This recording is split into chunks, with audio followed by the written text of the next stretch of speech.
Hello, friends. There was once a young priest whose greatest desire was to serve God in the mission field among those who had never heard the good news of Jesus Christ.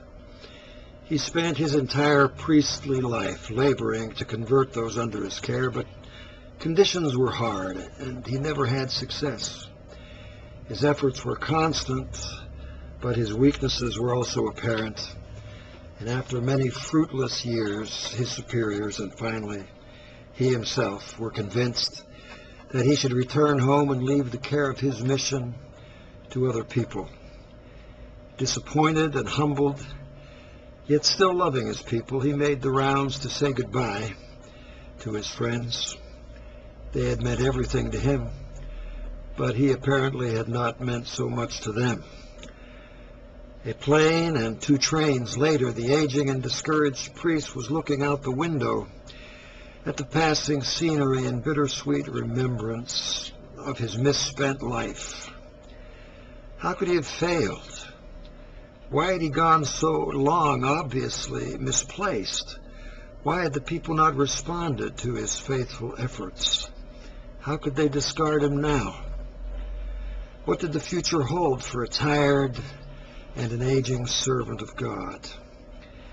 2 train stops before his, there was a marching band waiting at the station to welcome someone home, perhaps a hometown war hero or favorite son. There was a podium for speeches and lots of pretty girls with flowers and well-dressed people with beaming smiles who cheered with gusto as the celebrated young man descended the ramp. 2 stops later, the tired priest, with the battered suitcase containing all his worldly possessions, trudged wearily through a train station that he barely remembered. He sat hard on an empty bench, and for the first time, he gave in to a wave of grief. Regaining his composure, he indulged briefly in a moment of self-pity as he thought, I wish there was someone here to celebrate my homecoming.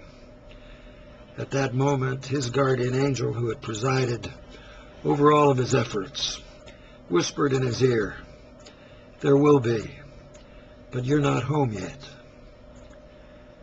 I know that you're smart people, can finish this little sermonette for yourself without my help, and I leave you to do so.